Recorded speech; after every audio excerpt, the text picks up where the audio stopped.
yeah. Thank God, that's very humorous. Yeah. And then Saturday mornings, could you believe it? I turned it on again to shuffle, and it played this one.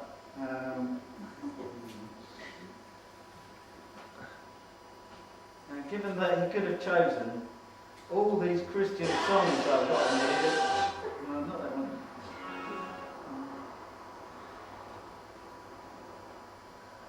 You see, I'm very au fait with my iPod.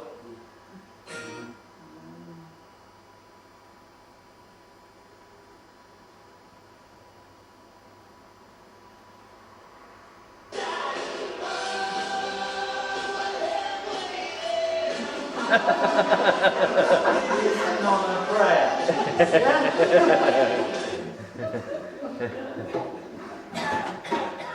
God uses all sorts of ways to just turn up and let you know that He's there.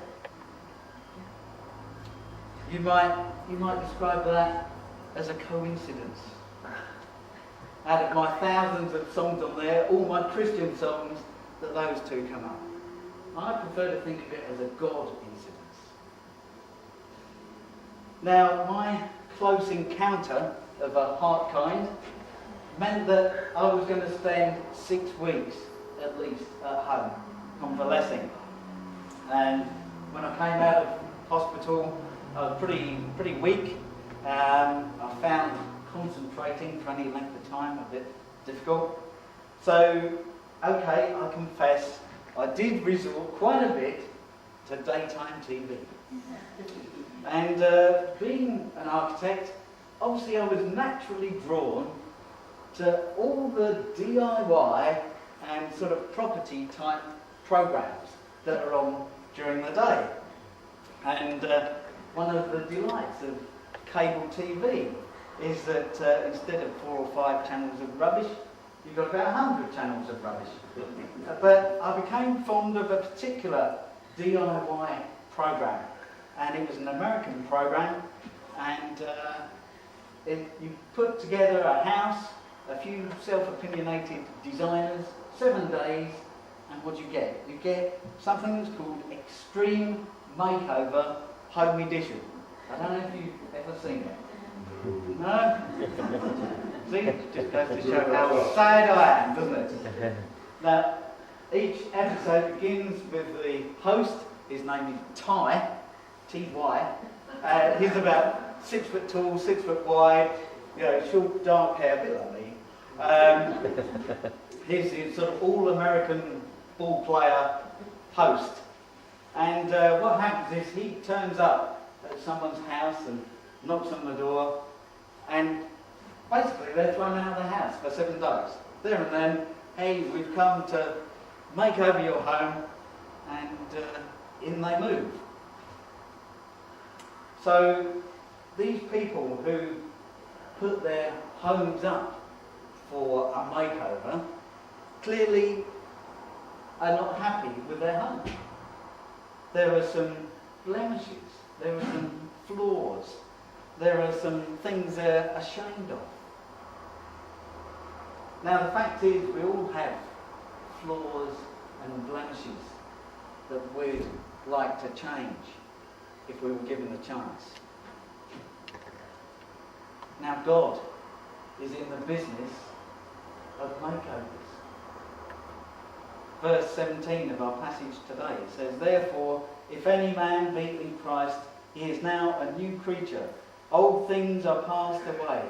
Behold, all things are become new." Extreme Makeover, Home Edition. It has parallels with us in the UK. Some people's homes look okay on the outside. You're worried now, aren't you?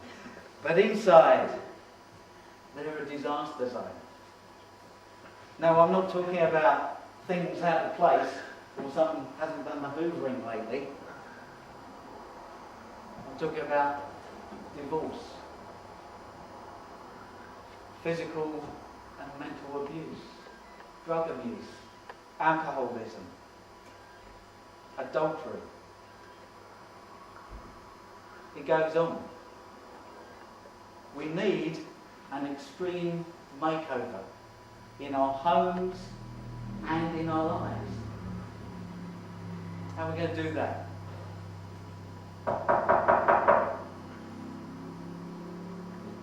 Behold, I stand at the door and knock. If anyone hears my voice and opens the door, I will come into him and dine with him, and he with me. Revelation 3:20. Jesus stands at the door, a bit like Ty, and he knocks. And he says, anyone who hears my voice and lets me in. It's an invitation which offers freedom from the guilt of sin. But it has to be said that many in the UK reject this invitation.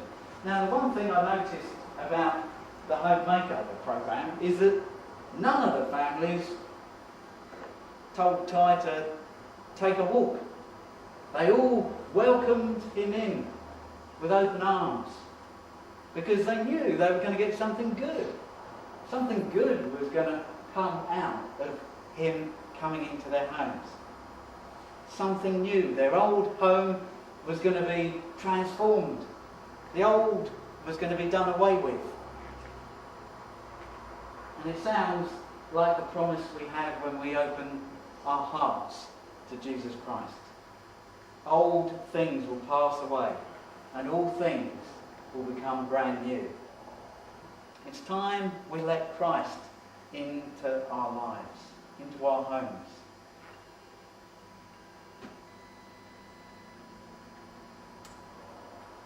How do you make over something? How do you create something new? What you need is a designer, an architect perhaps. Or if you're just doing some decorating, probably the best designer you've got is the wife. But the greatest designer of all is God. Allow him into your life. He has plans. An architect produces plans. God has plans for you to prosper you and not to harm you. Then we need to look at the house to see what kind of condition it's in. I've done a lot of surveys in my job in the past, and you'll come to a house and from the outside it looks fine.